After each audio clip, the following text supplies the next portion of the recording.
Hello and welcome to another brand new episode of What the FinTech, the podcast from the team behind Fintech Futures and the Banking Technology magazine. My name is Paul Hindle, editor at Fintech Futures, and for this episode we're joined by Ravneet Shah, CTO at Allica Bank. Ravneet, welcome to the show. Thanks, Paul. Good to meet you. Great to have you here. And just to get started, we'd like to quickly let us know a bit about yourself then at Allica Bank. Sure. I'm Ravneet. I'm currently CTO at Allica Bank. My background, so I specialize in various industries. My experience basically from telecom, data, financial services, insurance tech, and have been working with Allica for the last 4.5 years. Allica Bank, it's a full-service digital bank established just to serve the established SMEs in UK, and we are on a mission to be the most recommended business in UK. So that's about me and Allica. Excellent. Well, sounds great. And again, it's great to have you here. And thank you so much for taking the time out to speak with us today. On the show this week, we'll be discussing the business banking landscape in the UK and how Allica Bank has looked to approach its technology and innovation strategy to meet the evolving needs of business customers. We'll dive into the work Allica has been doing to develop its tech stack and its collaborations with fintech partners as it looks to further expand its products and services and continue its growth trajectory after the Challenger secured its first full year of profitability over 2023. That's all to come shortly, but as always, we'll open with our news and numbers segments. This is where our guest has gone out and found a news story featuring an interesting number to discuss and get us started. So, Ravneet, what have you brought along for us today? I was reading a McKinsey article a few days ago, and the number that I picked was 774. So applied AI. So we've been talking about AI or machine learning over the years, but the benefits and how quickly applied AI is like utilizing the tooling to actually make a difference in our day-to-day lives, how we can, and I think it's growing and the investment has increased by 7 times in the last 5 years. And it fascinates me. And I think it brings a lot of opportunity, especially in the financial services world.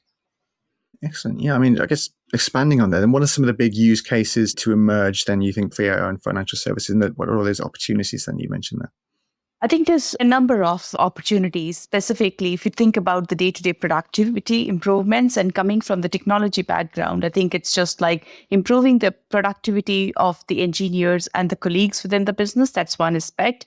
The other thing is how we actually improve the efficiency of the overall processes, leveraging the classification, the prediction. So previously we had to train the data based on providing, but now we have the tools available where we can use the pre-trained models to make those classifications and predictions, which is quite amazing. So fraud detection is one of them. So how we can actually automate the SME lending process. It's just a lot of OCR capabilities being developed. So it's all fun concepts or probably introduction. They have all been introduced by the applied AI or Gen AI to be more specific. Excellent. Yeah. And I mean, how have you been looking to deploy AI at Allica Bank then, both front end and back end? I think there are different use cases. I think there's no generalized way. So obviously going with looking into different risks, understanding the risks and deploying the models and the productivity. So we've been talking about the use of AI or machine learning in the lending processes. I think there's great opportunity in the cybersecurity space where you can use the machine learning to understand the anomalies behind it. It's already being actively used by the big tech. The fraud detection is another part of it. And then probably within the tech industry, I think the tools like Copilot, they are making a massive difference. Excellent. What do you think is next for AI moving forward? Then obviously you mentioned investment has been picking up over the last 5 years. I mean, do you see that hype dying down a bit and maybe investment starting to plateau, or are the opportunities that you mentioned, they're so vast that the investment's going to keep ramping up? I think investments will ramp up, right? So it's just a beginning. AI has been there for like probably quite a number of years. This is not a new concept. So even like when I started my degree, so the AI was there in some aspects, as in like some statistical models, and all programming is more like decisioning and using the artificial intelligence where we use programs to take decisions for us. But the way it has scaled over the last few years, I think it's amazing. And I still believe this is just a beginning. I think there would be a lot of change and transformation based on AI for next few years. I think it's more to see.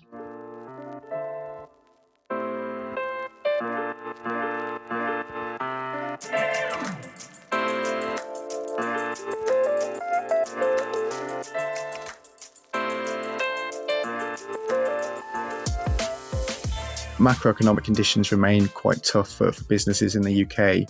So to start there, I mean, what's your take on the current business banking landscape at the moment in general?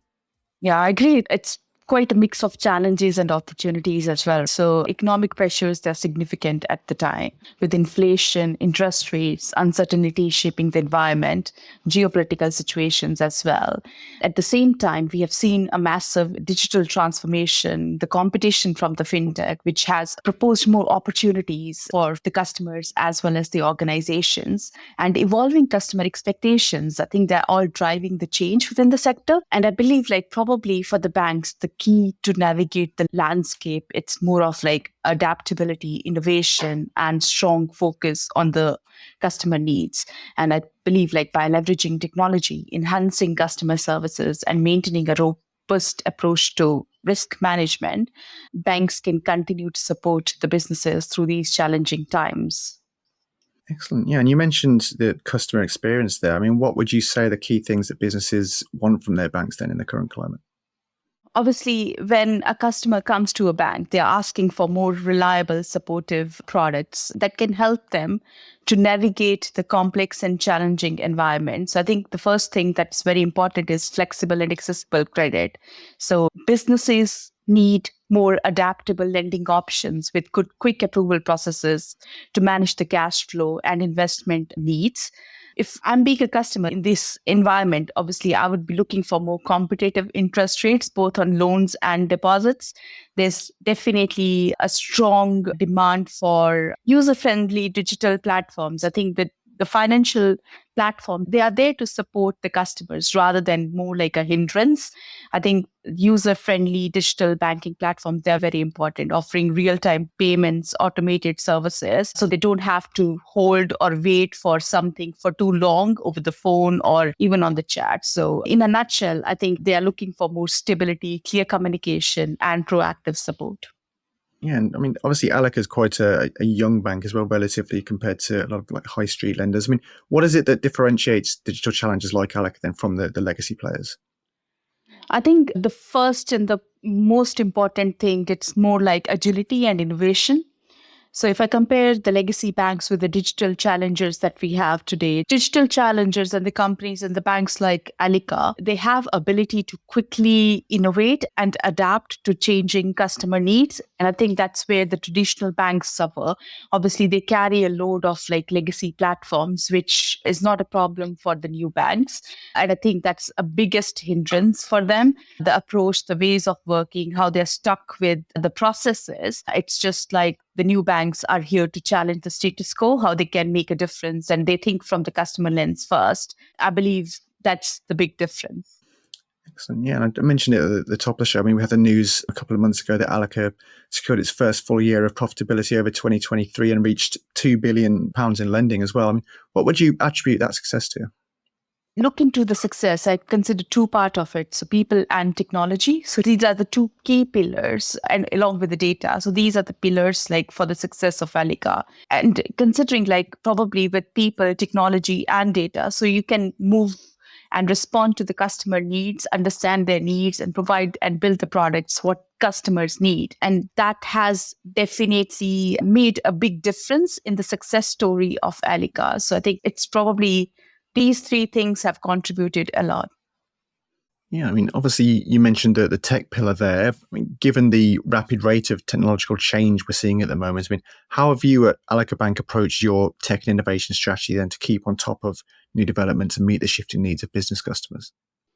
I believe people are the drivers of any technical and innovation strategy. So if you have right people who are working on the right problems, I think the technical strategy and the innovation strategy, it works well. So in order to make any kind of technology change or building a product, I think the first and the foremost important thing is you need to understand, or people who are working on those problems need to understand the challenges and the problems they are facing, and then utilize their expertise in their technical skills to actually solve the problem. And I think that's a kind of a good combination. And with both of these things, I think they can make a real difference. And that is probably how the tech. So it's just if a technical person is not close to the problem they're solving, they don't understand it well, they can't solve it from the first principles or the basic problems. So they might be able to do something what is being asked, but when you actually dig into the problem and then you solve it, it has a different impact. And I think that's quite a key for us at Allica. Excellent. Yeah, I mean, I guess expanding on that a little bit, I mean, can you tell us a bit more about the inner workings then of like a tech team and how you would typically go about initially selecting which new products or tech use cases to go forward with and then the process of actually rolling those out? So I think the technology team, we have published a number of blogs as well on it. So we follow very agile process. So we have people and colleagues aligned to the specific problems. Say, for example, the teams aligned to the lending. And we work in very much a cross-functional squads where a bunch of people work together, understand the problem, and then start working on the problem. I've worked within the organization where engineers are just handed over Jira tickets and they're asked to implement them based on what's being documented. But we are challenging that process and we are saying that our engineers need to understand the problem and then they come up with the solution along with the product. So I think working within a cross-functional team and getting the empowerment to take those decisions, I think that's key. And that's what we support within the engineering teams. We empower our teams to understand and build the solutions. And in terms of the approaches, like what products to be built, I think it's very much data-driven, understanding what data is saying, what are the key problems that we are having, and then based on that, taking decisions, what do we need to build, and then how we need to build, and then understanding again from the production, as in like how the product is behaving. So it's just like closing the feedback loop there, and then improvising the features or the products based on that. So I think these are the key things that drive the technical teams. Excellent. Yeah. And I know we mentioned AI at the start of the show, but for you personally, I mean, which emerging technologies or tech use cases have you been most excited by recently or focused on in recent times? And which do you think has the most potential to further transform banking? I think probably it's the LLMs that drove the interest towards AI again with the open AI and a lot of work that Google is doing on the Gemini and a lot of development that's going on. So I see different opportunities there. The other thing that probably that attracts me a bit is more on open banking. I think open banking initiatives, they are picking up. So they're promoting how we share the customer data between banks and third-party providers. I think that would definitely make a difference, as in like how we access the financial services and how we share the information using them. So I think that's here to make a massive difference. Excellent. Yeah. I mean, one of the key areas that we have a focus on at FinTech Futures is core banking technology. I mean, can you tell us a bit more about Allica's tech stack and the work you've been doing with the likes of SaaSCADA, Profile Software, and Mambu? While building the technology stack for Allica, so we agreed on certain principles to follow. So the first one is like API first. So we'll be using the APIs to access our platforms and data and services. So everything is API first. Then we decided like we'll be cloud only. So we use cloud native technologies. Mostly everything is deployed and hosted on the cloud. I won't go into the detail of what tech stack are we using, but we are leveraging modern microservice and micro front-end architecture, because one of the reasons when we were building our technology stack, we wanted to empower our teams to be quick to the market so that we can build technology in such a way that actually supports our technology teams, our product engineering teams, rather than hinder them. So we were thinking of something that we can use to speed up our path to delivery. So we used microservices and micro front-end architecture, so API first and cloud-based architecture. When we start working with any of the cloud core banking systems or select any partners for that, so say, for example, Mambu and SaaSCADA, so we try to make sure that they are aligned with our principles, how we operate, and they operate in a similar way. And if you talk about both the products are great core banking products, leveraging modern tech and processes and easy to integrate with. So we don't have to ask for, they have very good documentation. Documentation is a key part in any software development. So although we talk about agile, there is a misconception among that agile doesn't talk about documentation, which I believe is wrong. So if you see like probably SaaSCADA documentation or Mambu documentation, you don't have to ask any of the developer, how do I do it? Because it's easily integrate. We can easily integrate it. And obviously thinking about all the good aspects as like how they handle the data, how they handle the security. And I think that are the few criteria that we look into when we select the partner. Excellent. Yeah, I mean, we've also seen Allica form partnerships with the likes of SurePay, Clearbank, Wise Platform over the last year alone. I mean, is this kind of fintech collaboration then a key part of Allica's strategy then? And what are the key things, I guess, that you look out for in fintech partners as well? Yeah, I think partnerships are a key part of Allica's strategy. So we see a great value in building relationships with affiliates, the partners from tech perspective, as well as the business perspective as well. So as I covered, like probably the first thing that we are looking into the technical alignment, the ways of working and the tooling that we use. So ensuring that the tech stack and the experience complements ours, it's very crucial. So we need a partner who can seamlessly integrate, or we can integrate with their solutions into our existing infrastructure. So how much will be a problem? These are the few things. And obviously about the vision is very important, where they're heading, what their ways of working, how they're pushing the boundaries of technology. I think that's very important, and how we share a commitment to innovation and can bring fresh perspectives to the products. And I think, again, the culture fit, which is very much aligned to, I believe it's very much aligned to the technical alignment and the innovation, along with agility and the communication and collaboration. There are a few things that basically we try to assess when we want to partner with a third party. Excellent. Yeah, and I recently moderated a panel focused on building a modern tech stack. And one of the key discussion points was around composability and having that agility to adapt quickly to tech advancements and shifting customer demands to launch new products quickly. So how important is that composability now, would you say? And is that something you've looked to build in from the start at Allica? So, as I explained, like probably what were the few principles that we had in our mind when we were building our technology stack, right? So, the ability to quickly adapt to new technologies, market trends, and customer demands. It's very essential for business to remain competitive. And that is why I think composability is very important. So, it's just like if you're composing multiple architectures that allow the businesses to quickly assemble, replace, or modify components, enabling them to adapt to changing circumstances without having to rebuild the entire systems. It's very important because for the new companies, the customer needs and the environments change, and you have to change according to that. But you need to build your architectures in such a way that you can plug in, replace. I guess probably that's what it is. And then obviously the other part, I think it's the scalability, right? So it's composability can actually help business scale the systems up and down as the needs are there. So without the need for costly and time consuming infrastructures.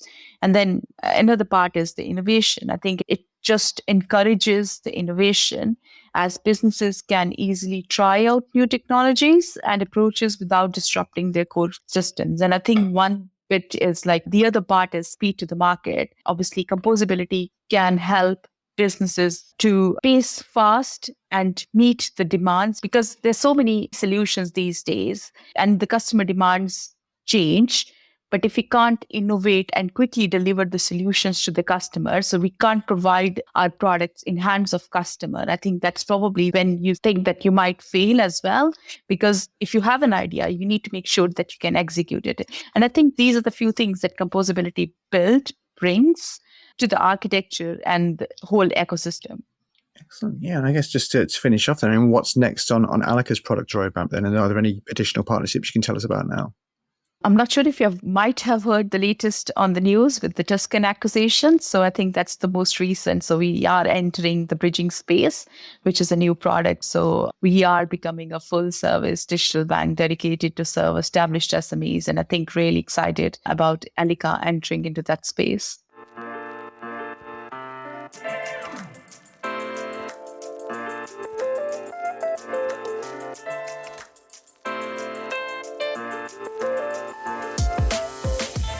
Thanks again, Ravneet, for chatting with us today. To close out the podcast, we have on our infamous Fintech Jail. So this is where we ask for an industry term, buzzword, or trend that you've seen or heard enough of. Or, of course, you can advocate to free one of the previously incarcerated terms. So what would your selection be for this week? Yeah, I was thinking a lot on this, and I think probably I might have used the word myself a lot. And I think one of them is agility and being agile. So I think it's being overused in probably everywhere in the organization. Maybe it makes sense as well, but I think, and sometimes I feel like probably when we don't want to define a process, we call it agile. Right. Yeah, no, that makes sense. I think you mentioned it as you're going through, but I guess the idea is you can still have set processes in place and be agile. It's not like you can just be one or the other, right? I think there's a misconception that not having processes doesn't mean agile. So that's not how it is. It's just like, yes, we need flexibility to make the change and we need to be adaptable to the change. But what we want to introduce is lean processes because then a lot of processes can kill innovation. So if you introduce too many processes, that impacts innovation, but you really need a balance between processes and being innovative. So I think I never agree like agile doesn't mean any processes. So there are misconceptions when people talk about like, yes, we don't want to introduce too many processes. It means they don't want to build the process, but then and they want to have some flexibility around it. But that's fine. I think it's misunderstood concept. Similarly with the documentation, right? So if you ask like people to have the documentation, they think the agile doesn't talk about documentation, but agile does talk about documentation a lot. Excellent. Well, yeah, I'm more than happy to add this one into the jail then for this week, and we'll see if anyone wants to fight to break agile out later down the line. But Ravneet, thank you so much again for joining us for the podcast today. It's been a pleasure. Good to meet you. Thank you so much, Paul, and thanks for having me here. Well, that's all we have time for this week. Thanks, of course, to Ravneet for joining me. As for Fintech Futures, you can find us online at fintechfutures.com, on X at Fintech Futures, and of course on LinkedIn. If you like this podcast and our other episodes, you can subscribe on Apple Podcasts, Spotify, SoundCloud, or your favourite podcasting service to get notified about future episodes. Thanks as well to Arama for editing this podcast. You can check them out at arama.tv. As always, thank you very much for your support, and we'll see you soon for another episode of What the FinTech. But until then, goodbye.